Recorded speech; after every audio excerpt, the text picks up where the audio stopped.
Bien, vamos a hablar entonces sobre las competencias, que es lo que el terapeuta necesita saber cómo desenvolverse y qué actitud tener, ¿no? Que es el concepto de competencia. La siguiente.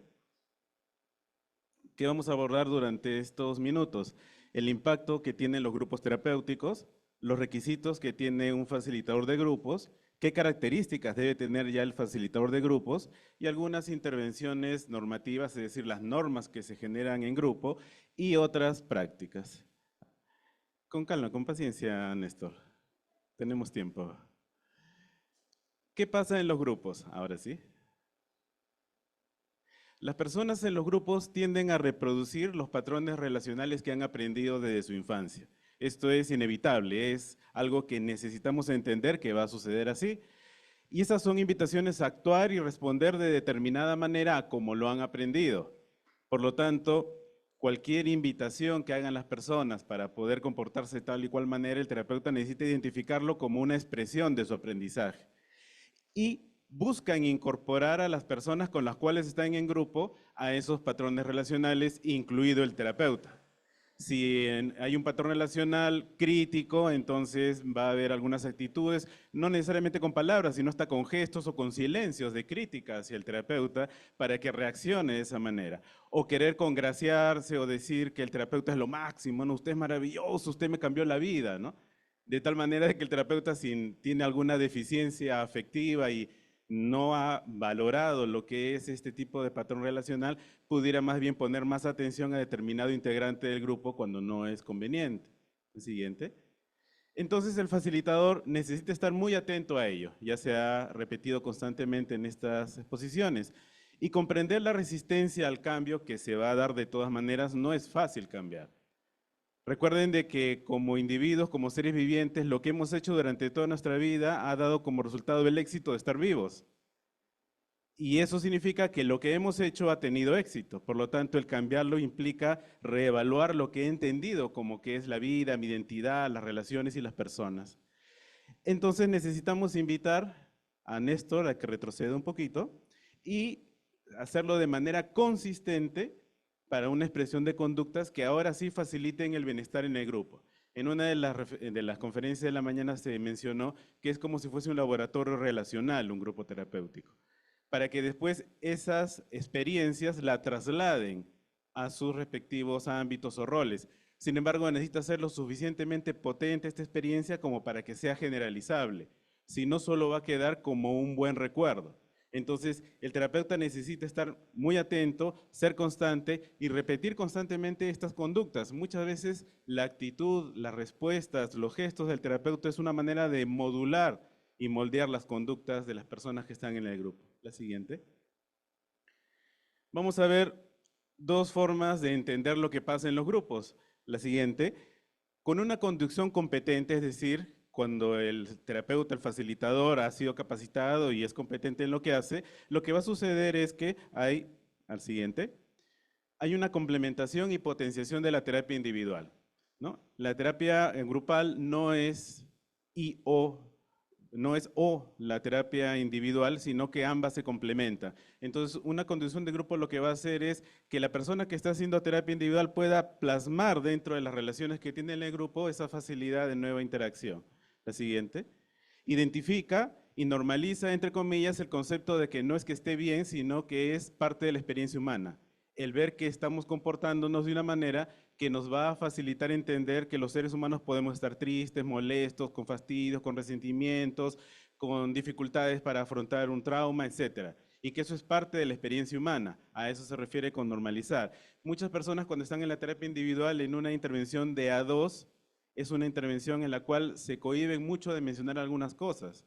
Cuando están en grupo, se dan cuenta que algunas experiencias son muy comunes a otros. El siguiente. Se percibe de distintas formas de afronte. El integrante del grupo que ve que el facilitador canaliza una intervención y ve cómo responde al papá que es muy crítico en la casa de una manera respetuosa, identifica que hay una alternativa. Muchas veces las personas cuando están en grupo piensan por defecto de que no tienen opciones, que si tú me insultas tengo que insultarte, pues. Que si tú no me saludas yo no te saludo. como si fuese una acción y reacción inmediata, indivisible y no modificable. Al conducir el grupo de una manera adecuada, yo veo cómo se manejan esas conductas, cómo se canaliza y se evita justamente un conflicto. La siguiente. Se evidencia un trabajo terapéutico relacional, o sea, ya no solamente de a uno, sino entre las personas que estamos integrando este grupo. El terapeuta es uno más de este sistema. La siguiente. Se observa el efecto que tienen las intervenciones en tiempo real, ¿no es cierto? En tiempo real se va viendo cómo se van modificando las conductas, cómo se van modificando y planteando alternativas frente a lo que va sucediendo. Los niveles en los cuales cada una de las personas que está en el grupo está con respecto a su problema, su dificultad, y la evolución de la mejoría. Una persona en un grupo, por ejemplo, de adicciones podría identificar una persona que ya está en rehabilitación, alguien que acaba de recaer, alguien que recién está empezando, y cómo las familias de estas personas pueden identificar alternativas que ellos no lo vieron o que lo han estado pensando pero que no se animan a aplicarlo porque no lo han vivenciado en una interacción. Como ya se ha mencionado, hay mucho estigma con respecto a comunicar lo que estoy sintiendo. El grupo también da una sensación de pertenencia. La siguiente. Se comparte, un ambiente relacional seguro y eso depende de las normas del grupo y la facilidad con la cual el terapeuta, el facilitador y cofacilitador canalizan de que esto se cumpla para que se vea que es un ambiente seguro, confiable, es decir, que puedo expresar, saber de que esto no va a salir del entorno grupal, que no es que se va a publicar, que se va a comentar en los grupos, y sobre todo, que están poniéndose en mi lugar. No para darme gusto, no para estar de acuerdo conmigo, sino para entender lo que estoy viviendo. La siguiente. Potencia la protección y permiso necesario para el cambio, porque cualquiera que sea el modelo psicoterapéutico que ustedes decidan aplicar, si quieren hacer psicoterapia, sea individual o grupal, es fundamental que haya una protección a las emociones de la persona y el permiso para cambiar. Siguiente. Y practicar nuevas formas de relación, porque estamos en el grupo, ¿cómo lo haría usted? Ahora que se ha dado cuenta que esa actitud es diferente, ¿cómo lo haría? A ver, inténtelo de esta manera. Se va haciendo y aplicando lo que hemos visto, que es una alternativa. Por otro lado, la siguiente, si tenemos un grupo con dificultades de conducción, porque todo tiene dos caras, ¿no? Estamos hablando de que el grupo genera una potenciación importante, pero ¿qué pasa cuando el terapeuta, el facilitador, de repente fue muy avesado o imprudente y comienza a manejar grupos cuando no tiene la capacitación completa o la experiencia adecuada? La siguiente, se va a amplificar la patología personal y relacional, ¿no? Se puede ver un grupo en el cual el terapeuta se fastidie, se moleste, levante la voz, o que dé por terminada la sesión, o que tenga dificultades de una manera muy crítica con los participantes. Entonces lo único que va a hacer es ser incorporado en esos patrones relacionales disfuncionales. Es como que sí fue absorbido por esa dificultad en lugar de mantenerse saludable y en bienestar. Además, la siguiente, desacredita el rol terapéutico, porque las familias o las personas dicen, no, por gusto y al grupo ahí, ¿no? Estaba renegando el terapeuta, la terapeuta se durmió mientras hacíamos la terapia, ¿no? Como era a las 2 de la tarde, estaba con sueño. Entonces, ¿qué se da? La idea de que el grupo no funciona, ¿no? O no, no me dejó hablar, ¿no? O cuando quise intervenir, me cayó, me criticó. O dejó hablar a la señora que estaba llorando toda la terapia y no me dejó. Entonces, esa perspectiva de cómo lo han vivido puede desacreditar cuando en realidad es un problema de conducción. La siguiente. Potencia las maniobras de condicionamiento. Desde el punto de vista del análisis transaccional se menciona algo que probablemente han escuchado, que son los roles de actuación, de perseguidor, salvador o víctima. ¿Qué significa? Que nosotros podemos actuar de manera muy crítica o de manera muy condescendiente, que sería la parte de salvador, o siempre quejándonos, que sería la parte de víctima. Entonces en los grupos lo que vamos a evaluar es esto, personas que inmediatamente comienzan a criticar, ¿no? Empieza el grupo, hemos empezado 5 minutos tarde. Mi tiempo es valioso, ¿no? Comienza criticando, ¿no? Y aparece pues otra persona, pero déjenlo pues, acá el tránsito es complicado, pobrecita la terapeuta, mira, ve que ha hecho 3 grupos seguidos, está cansada. No le haga caso, ¿no? Ay, nunca, nunca los grupos son lo que dicen, ay, nunca se cumple. Entonces, hay esas invitaciones y si es que no es que si no se facilita una intervención sobre eso, se van a facilitar estos juegos psicológicos. La siguiente. Refuerza creencias de roles y formas disfuncionales de organizarse y reaccionar. ¿Qué pasa si la terapia es de 9 a 10 y media, empezamos a las 9 y media y terminamos un cuarto para las 10? No estamos organizando el tiempo de manera adecuada. no estamos cumpliendo, ni estableciendo, ni cumpliendo las normas. Entonces, todo lo que se dice, como dice el refrán, con la mano izquierda se borra con la derecha. Entonces, si es que no tengo atención a ello, podría estar reforzando esos patrones de comportamiento que no son los adecuados. Siguiente. Refuerza aprendizajes limitantes y conductas compensatorias. Los aprendizajes limitantes es cómo hemos entendido nosotros que podemos actuar en un rango de posibilidades, ¿no? Es lo que nosotros sabemos que nunca voy a hacer, ¿no? Desde lo más obvio que es no voy a robar, no voy a matar a nadie, no voy a hacer nada malo, hasta no, a los papás no se les contesta. O mi papá me crió, entonces no puedo contradecirlo, ¿no? Pobrecita mi mamá, si le digo eso se va a enfermar. Hasta situaciones compensatorias producto de esos aprendizajes limitantes. Entonces mejor le digo a mi hermana mayor que se quede porque ella es la soltera, que se quede con mamá. Entonces se van tejiendo conductas que se comienzan a justificar. Entonces si el terapeuta no está atento o el facilitador no está atento, sí, pues no, qué difícil la situación de esta persona. Mira, su mamá está con dificultades, sus hermanos malos que no le ayudan. Sí, pues no, ¿qué será? O sea, entra dentro de la dinámica disfuncional en lugar de plantear alternativas. Siguiente. Y hay un riesgo de utilización del servicio para fines subalternos, ¿no? Es decir, yo voy al grupo de una vez, fírmeme que el juzgado me dice que tengo que venir a 4 reuniones grupales, ¿no? O tengo que venir a 10, ¿no? Como si fuese una lista de chequeo en la cual solo es importante que esté. O están ahí en el grupo y se duermen, ¿no? Esto es importante también porque hay momentos en los cuales de repente las personas han venido sin alimentación, en un trayecto muy largo, en un momento que es una invitación para dormir, y el terapeuta necesita estar atento a eso, ¿no? Entonces van por cumplir. Entonces es utilizar el servicio como si fuese solo un requisito, en lugar de trabajar en su bienestar. Siguiente. Entonces, ¿qué requisitos les propongo desde el punto de vista transaccional que es muy importante que consideremos al manejar grupos? Siguiente. 3 grupos. Requisitos de autonomía de la persona, el terapeuta. Requisitos en el logro de metas que como persona, como profesional tenga, y la capacitación y habilidades obvias. Usualmente vemos solo el tercero, ¿no? Entonces vemos una persona que tiene 30 cursos, 40 diplomados y decimos, sí, pues será un buen terapeuta. Pero eso es solo una de las 3 áreas que necesita trabajar en sí mismo. Siguiente. En la autonomía vamos a ver que hay 6 características importantísimas. Las que están a la izquierda, las 3 primeras, son las que Eric Berne, el creador del análisis transaccional, planteó como indispensables para que una persona se considere autónoma. Primero es darse cuenta, o sea, darme cuenta qué está pasando, dónde estoy, quién soy, quiénes son los otros, qué es lo que está sucediendo, qué idioma hablan las personas, es bilingüe, solamente es quechohablante, tiene dificultades para relacionarse. De repente está con efecto de los medicamentos. ¿Quién soy yo? ¿De dónde he venido? ¿Dónde he estudiado? ¿Me han marginado? ¿He tenido que viajar de una provincia a estar acá? ¿Me están pagando de manera adecuada en donde estoy trabajando? ¿Estoy por contrato de servicio? ¿Estoy casa? ¿Estoy nombrado? ¿Me dicen que ya no voy a tener contrato el próximo mes? Darme cuenta. ¿Quién soy? ¿Dónde estoy? ¿Quiénes son los demás? La espontaneidad es la capacidad de expresarse libremente.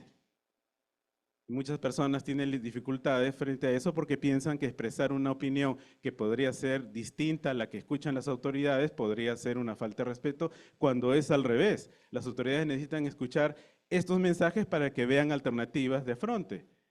Porque lo que es normalizado ahora en el sentido de común no necesariamente está bien.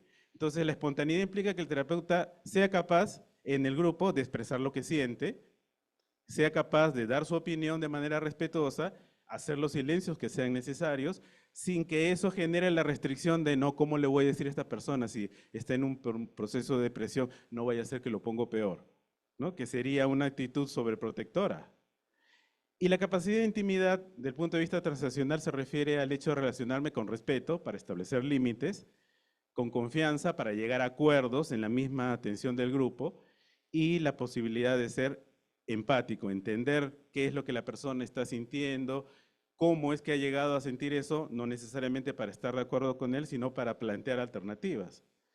Y las otras 3 que son a la derecha vienen de la transaccionalista Julie Hay, inglesa, que plantea que no solamente es importante darse cuenta, ser espontáneo, tener la capacidad de relacionarme con intimidad, sino que necesito ser auténtico. La autenticidad implica que yo donde esté, con quien esté, voy a manifestarme de una manera auténtica, de una manera directa, sincera, respetuosa, prudente. ¿no? La autenticidad no significa ser chocante, decir cosas desagradables, insultar, o ya, así soy yo y que se aguanten, sino entender la prudencia, cómo hacerlo, pero mantener esa constancia. No que si viene un grupo con personas que son muy críticas, yo me bajo y bueno, no vaya a ser que después hacen su queja en el libro de reclamaciones porque no le estamos dando gusto, o si vienen unas personas que no hablan, entonces yo hago una sesión de psicoeducación en lugar de hacer terapia. Entonces, la capacidad de ser auténtico implica mantener una constancia en lo que es mi expresión. La responsabilidad, obviamente, es entender de que mis actos tienen una consecuencia y la adecuación viene mucho con la prudencia. ¿En qué momento es importante actuar? Es el timing que se evalúa en las consultas, ¿no? Hay alguien se está durmiendo, hagamos una dinámica, nos paramos, estiramos, etcétera. Podemos contar un chiste o hacer una dinámica para que la gente se active, porque no sabemos por qué la persona se está durmiendo, ¿no? Entonces, la siguiente, esto implica, en resumen, dale varios, darse cuenta es estar aquí y ahora, saber quiénes somos y quiénes son los demás. La espontaneidad es saber que tengo opciones y puedo elegir qué hacer. La intimidad, relación con confianza, respeto, empatía, la autenticidad, aceptarse sin fingir para integrarse.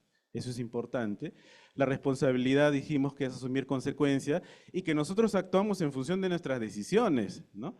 No es que me están obligando a hacer tal cosa, o sea, yo lo estoy haciendo, yo lo estoy diciendo y que podemos cambiar. En el propio proceso de la terapia nosotros podemos reconocer que hemos cometido un error y comentarlo y ser una estrategia terapéutica para que las personas reflexionen. Porque las personas pueden ver que el terapeuta también es un ser humano, que se puede equivocar y que reconoce lo que está haciendo. Y la adecuación, como dije, tomar decisiones acorde al contexto con prudencia y pertinencia, lo que corresponde a cada momento. En cuanto al logro de metas, es importante que quien desee manejar grupos, facilitador, la siguiente, tenga su logro de metas acorde al ciclo de vida. Porque si su meta, por ejemplo, es ganar un montón de dinero, va a hacer 40 grupos en una semana y no le va a dar importancia porque lo que quiere es lo que le está pagando la persona o el sueldo que le está dando la institución, ¿no? Y eso se nota en la intencionalidad, la motivación y la potencia que tiene un terapeuta. Un terapeuta que no le gusta lo que hace, lo único que va a hacer es cosas por cumplir.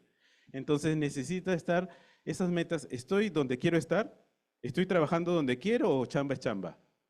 ¿Realmente quiero hacer esto o me han dicho que tengo que hacerlo porque todos los terapeutas tienen que hacer terapia de grupo? No es lo mismo. Y un equilibrio que tenga esta persona en cada rol de su vida, pareja, familia, en el trabajo y en la actividad social. Porque si me estoy divorciando y no estoy manejando bien mi rol de pareja, llego a la terapia y entonces cuando veo un problema de pareja, lo que va a hacer divórciese, ¿no? O no, inténtelo, ¿no? O sea, la posibilidad de identificar lo que está pasando en mi vida, si es que no lo trabajo, va a repercutir en la parte terapéutica. Siguiente. Entonces, el desarrollo personal necesita ser realista, insisto. En este momento, lo que estoy haciendo es lo que yo quiero en este momento de mi vida. ¿Realmente quiero hacer esto? Y si he equilibrado cada uno de esos roles. Y lo tercero, la capacitación del siguiente, implica aplicar lo que he aprendido con la suficiente destreza, y eso implica haber observado primero, capacitarme a hacerlo, y elegir la mejor intervención en el momento posible, ¿no? Y acá me remito a lo que en alguno de los libros que describen las terapias de Erickson, Hay me parece que mencionaba, o Haley, perdón, que Erickson era un terapeuta que decía lo que convenía a la persona indicada, el momento adecuado y la forma adecuada, ¿no? Miren toda esa maestría. Elegir entonces la mejor intervención, la siguiente. Entonces, la voluntad de aplicar algo implica hacerlo también de forma flexible y a voluntad, no porque me dicen, ¿no? Imagínense que una persona dice, me han dicho que yo tengo TLP y quiero que hagan DBT, hágame una técnica por favor de DBT ahorita. No es una situación en función de lo que otra persona exige, sino lo que es necesario y si es importante se hará inclusive como una alternativa para el grupo y que se acorde al contexto, la oportunidad y precisión. La siguiente. Para una mayor potencia y experiencia terapéutica, el facilitador necesita haber asistido previamente a grupos como participante para vivenciar cómo es esta experiencia y después como cofacilitador, seguir una lógica. Ustedes no irían a operarse con un cirujano que nunca ha visto una cirugía, que no ha estado como ayudante de cirugía y que no ha hecho cirugías previas a las de ustedes, ¿no es cierto? La siguiente. Características del facilitador. Independientemente de la psicoterapia que haya aprendido, el pensamiento o la perspectiva relacional sistémica implica entender que la comunicación es circular, ¿no? A no define a B, sino que A influye en B y B a su vez influye en A. Y ambos están influidos por un C. Y quizás hay un D dentro de cada uno de este ciclo. Entonces, el entender que las cosas no son lineales, sino que tienen un componente circular. La siguiente.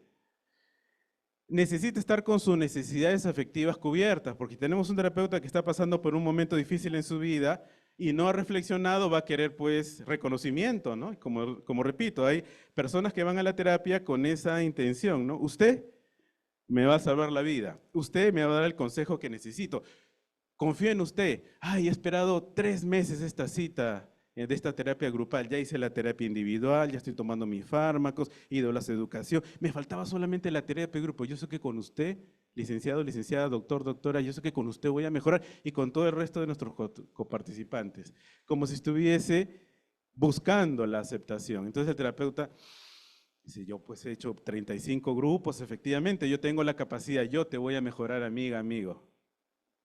Entonces, va a tener una intencionalidad porque necesita a ese terapeuta reconocimiento. Y lo va a buscar en la terapia cuando no es esa la función. La siguiente. Expresa y actúa sus emociones genuinas, ¿no? Una persona puede sentir mucha tristeza y una cosa es pues que se derrumbe y llore y otra cosa es que le diga a la persona, lamento mucho lo que le está sucediendo, ¿no? Me genera mucha tristeza lo que está pasando. ¿Qué podemos reflexionar nosotros en el grupo, ampliando a las otras personas sobre esta experiencia? ¿Qué hacemos cuando estamos tristes? ¿Qué nos conviene hacer en esa circunstancia? Usualmente, ¿qué hacemos si tiene un resultado desfavorable y qué hacemos si que tiene resultados favorables? Entonces, yo puedo utilizar mi experiencia humana como una potencia importante terapéutica. La siguiente. Que sea consciente de sus propias limitaciones de aprendizaje porque no existe el terapeuta perfecto. No existe, ni siquiera los de familia, que están cerquitas, pero no existe. Entonces, todos tenemos errores, todos tenemos un aprendizaje que necesita ser supervisado, todos necesitamos entender que hay una perspectiva diferente de hacer lo que creemos que estamos haciendo bien o que podemos hacerlo mejor. Y que eso tampoco implique el síndrome del impostor, pues no de que, uy, no lo estoy haciendo bien, la gente no sale bien, etc. Entonces necesito saber cómo me he capacitado, con quién me he capacitado, qué es lo que sé, qué más puedo obtener.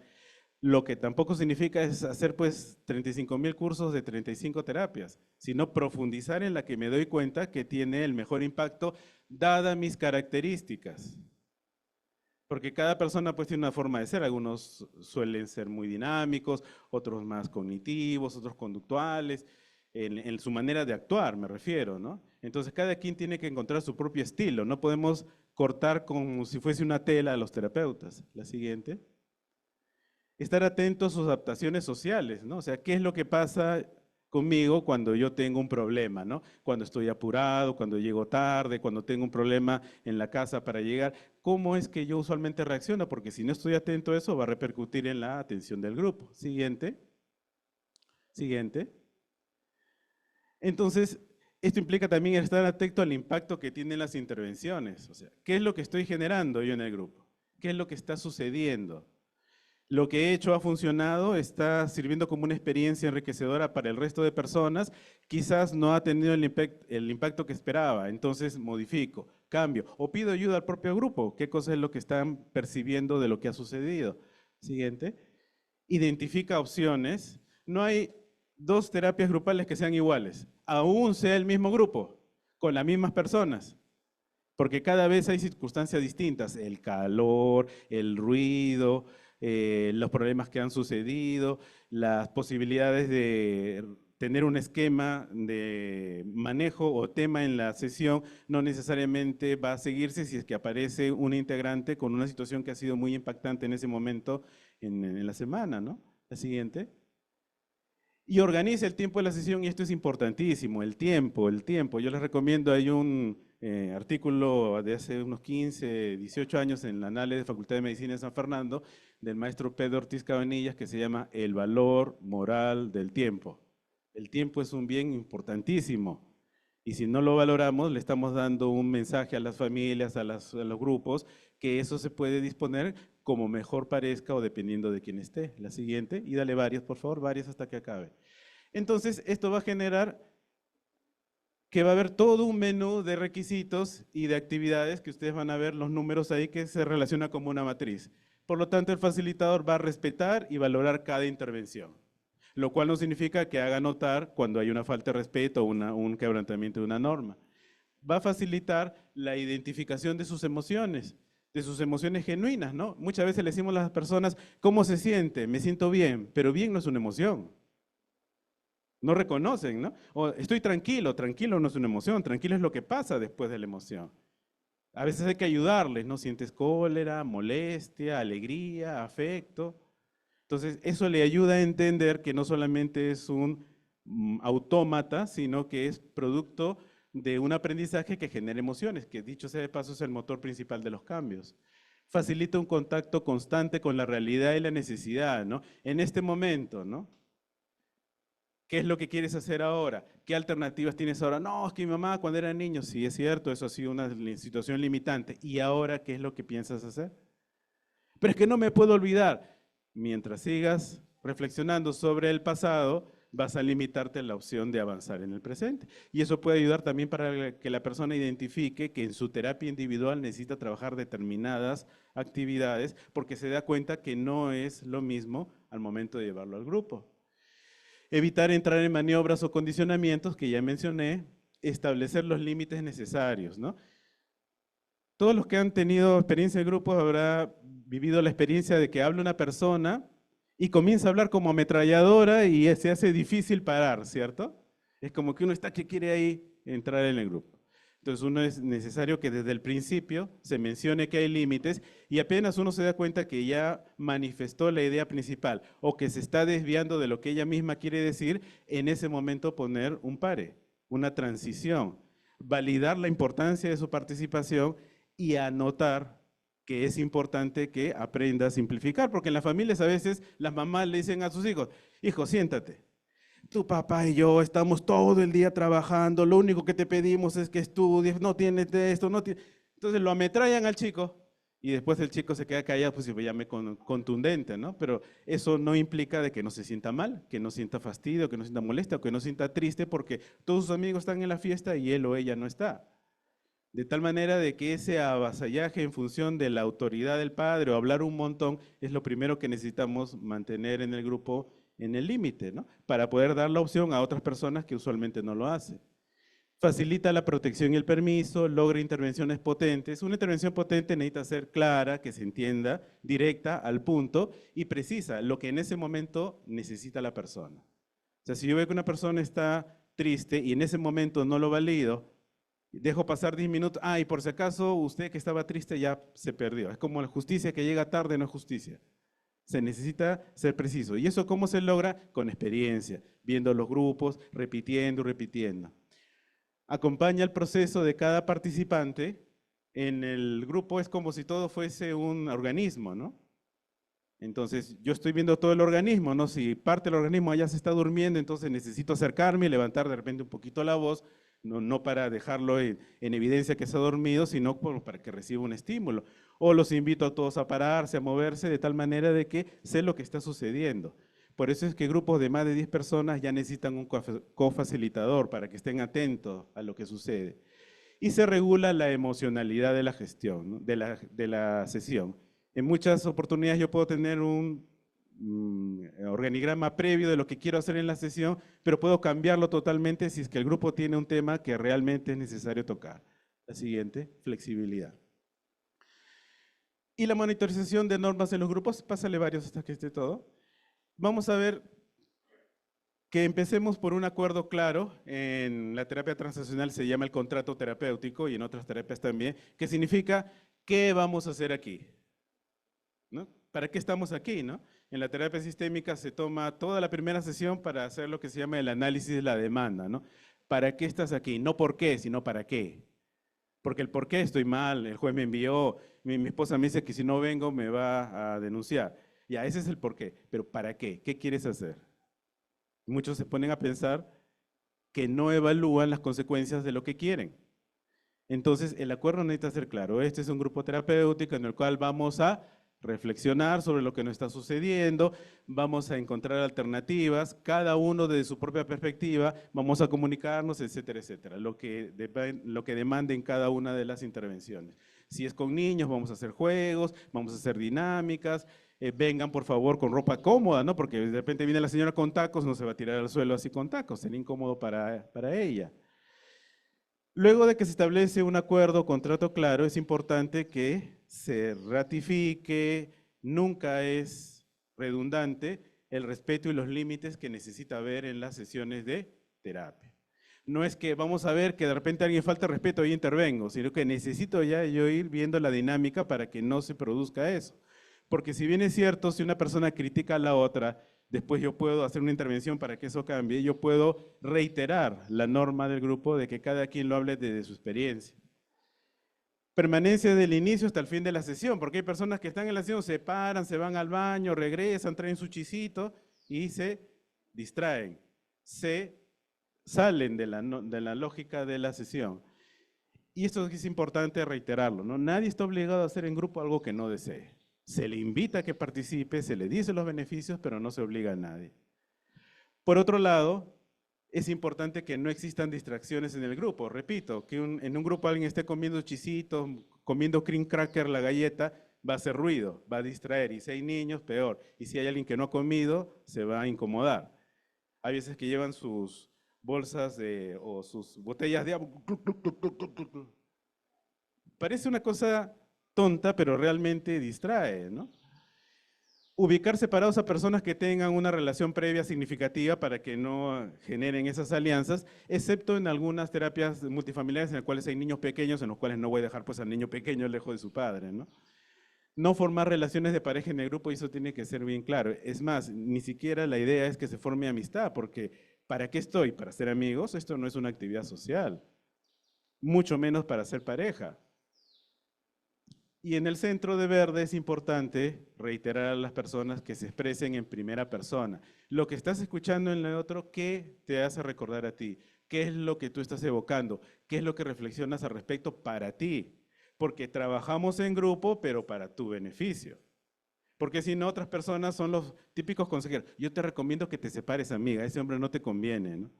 O no, mira, yo que tú ya me hubiera ido de la casa, ¿no? No, tú estudia lo que quieres. Y se pasan momentos valiosos de la sesión hablando de otras personas.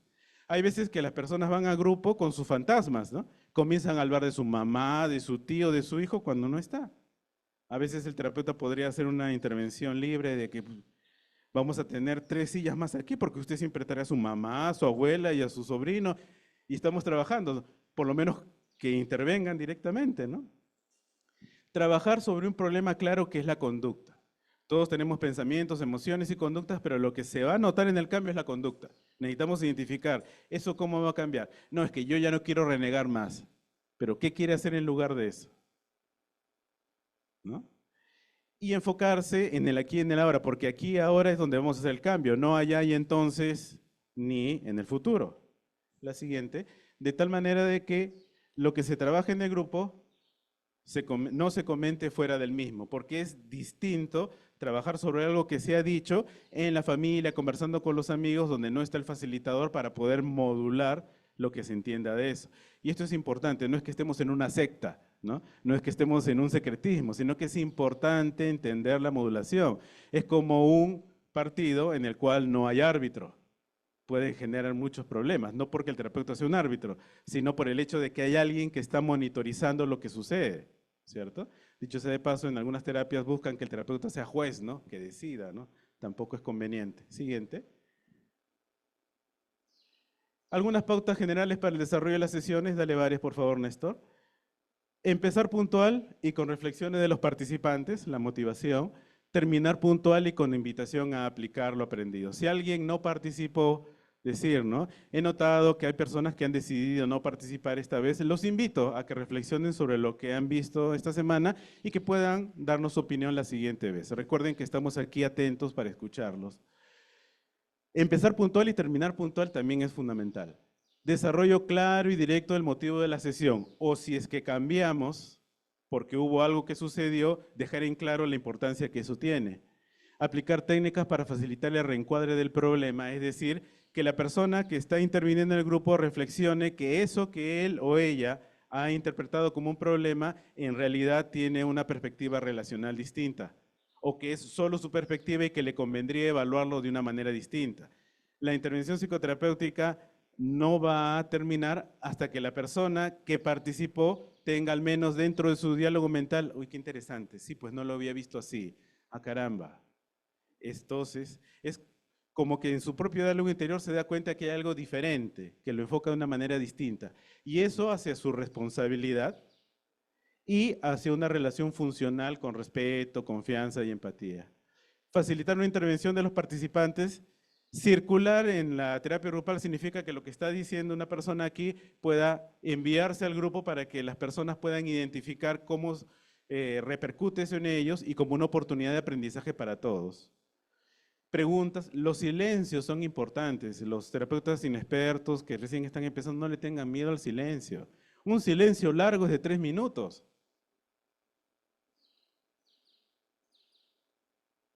Si alguien está sintiendo ansiedad es porque tiene problemas con el silencio. Hay que tener paciencia. Muchas veces en el silencio las personas están en su propio diálogo.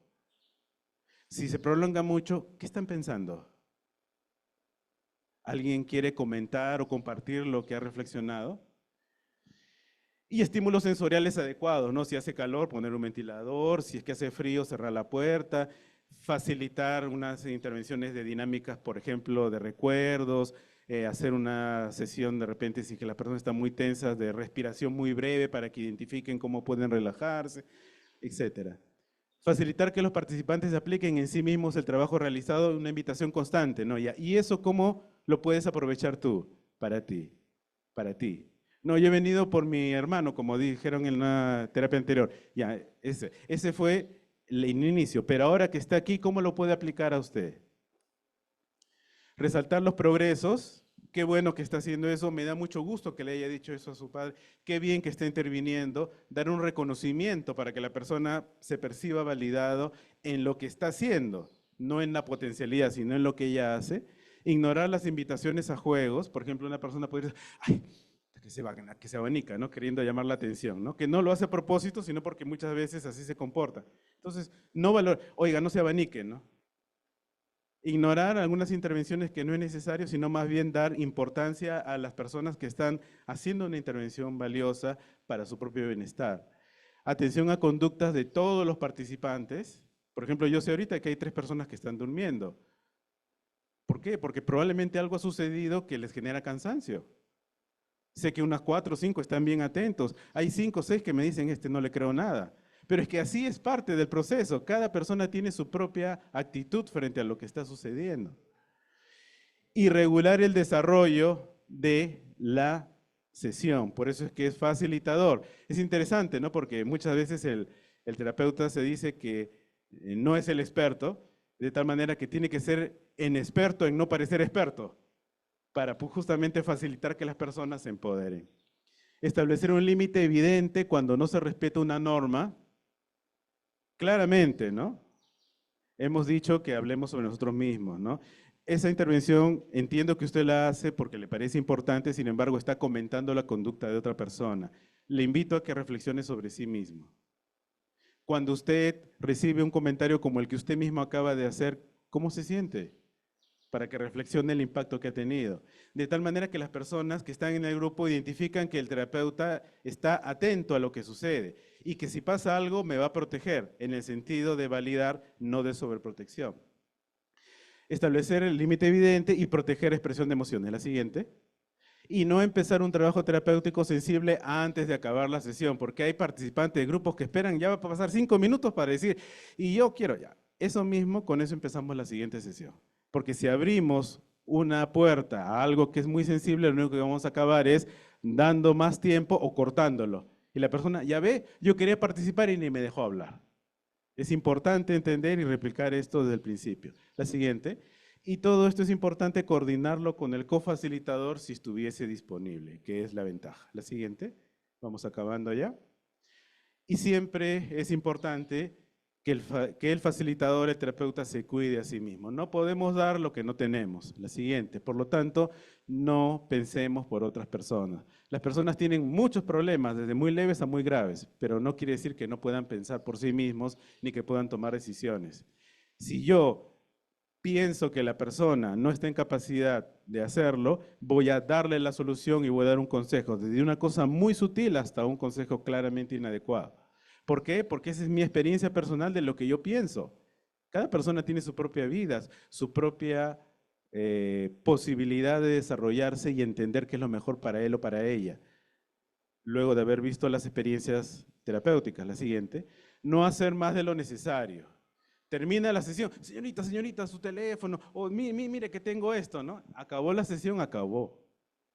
Para que se sepa aprovechar los espacios. Muchas veces en la familia las personas quieren hablar cuando el papá se está yendo a trabajar, ¿no? O sea, hay que entender que hay momentos para algo y momentos para otro. Tampoco está en el baño y ¿te acuerdas que hiciste tal cosa, no? Y después le dicen, ¿cuándo me dijiste eso? En la mañana, ¿en qué momento? En el baño. Pues estaba enfocado en su necesidad fisiológica, no lo que le estaban gritando a través de la puerta.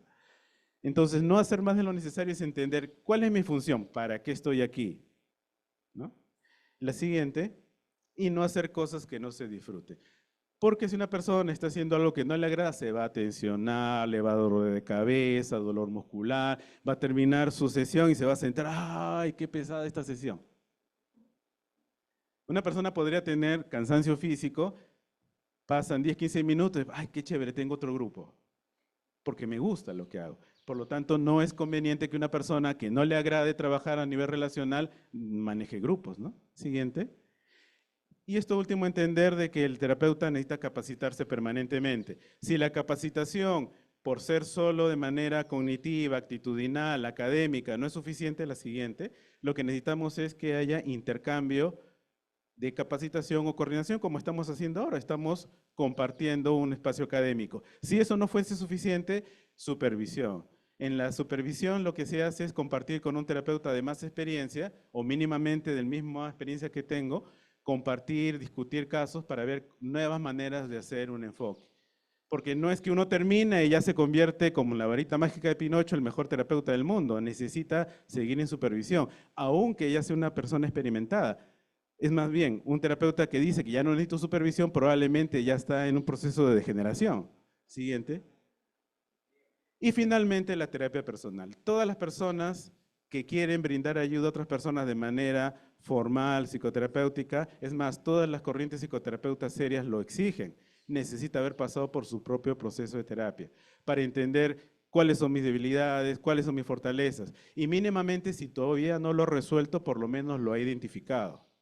¿Y cómo se da cuenta uno? Cuando termina una sesión y siente esa sensación de fastidio, de molestia, no me gustó estar aquí. ¿Por qué? Está contactando con algo personal. Algo contactó con su historia de vida, con su aprendizaje. Y está bien, porque todos tenemos experiencia de ese tipo. Y si nos damos cuenta que comienza a interferir, entonces llevar mi propia terapia personal, ¿no? Espero que lo que he comentado les ayude. Gracias.